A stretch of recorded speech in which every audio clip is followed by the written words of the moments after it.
Sorry, Dad. So what has been the bigger challenges for you? Like, what are some, in terms of the music business and your songwriting, your creativity, what are some things that you really had to face and maybe learn ways to overcome? I think one of the biggest things I've run into is that this town writes a lot of songs. And like, it's finding ways to not get burnt out is really hard. Like, I wrote 240 songs last year. I've written 200 already this year. Like, that's just so many songs. And so I think I've learned the value of, like, not always writing a song. Like, and I don't always, there's two different schools of thought in this. Like, if you write with Craig Wiseman, he's going to demand that you stay there until you get a song done. And I think you just have to learn what kind of writer you are. And I figured out that I write my best songs when, like, it's just happening and it's there.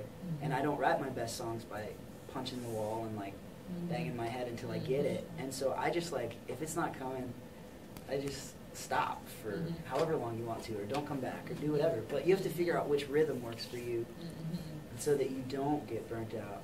And learn, like, for me, I learned when I needed to take a day off instead of pushing through and then needing to take 2 weeks off, because and that was a really big lesson for me. Yeah, that's a big deal. When I guess if the other big thing is, like, this business is a lot of this. Like, music in general, writing, artist side, it's so much up and down. I think it took me a long time to learn to, like, enjoy that ride, but not necessarily ride it. You know, like, I have fun and I appreciate the highs and I feel the lows, but, like, there was a time where it's like, if you let it, I mean, it's life and death every day.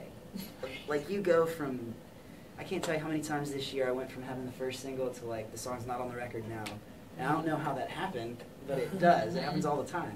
I had 3 of those last month. So I could have, like, if I was really riding that, I mean, I would have lost my mind. So just trying to, like, be connected but not overly connected to that stuff, and just write songs and enjoy it. Right.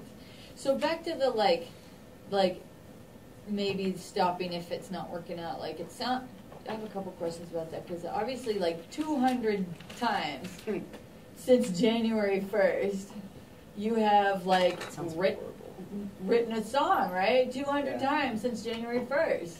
That's a lot. And so that means most days you're not saying this isn't working out, right? No, but I am, like, I've learned enough about songwriting that I don't chase the wrong ideas as often as I used to. Like, I really try to get the roadmap figured out, because especially with a country song where the story is so important, if you don't know what you're writing to, you can write yourself into a corner really quickly. Like, where, say you just wrote, you were like, this is the verse, this is going great, here's the chorus, this is great. Oh, shoot, I'll say shoot. There's nothing else to say. Like, so we really try to lay out our story, have an idea, have a map to follow, and that has made a big difference, because I used to not do that. I came from just that, like, gut writing place, of which is, there's no right or wrong, but if you're writing a lot, I think it helps to really get into that habit of, like, okay, well, this is going to happen, then this, here's my story, here's my shape. And then it makes it more fun to write a song, too, because you're just kind of filling in pieces. It's like doing a puzzle. Right.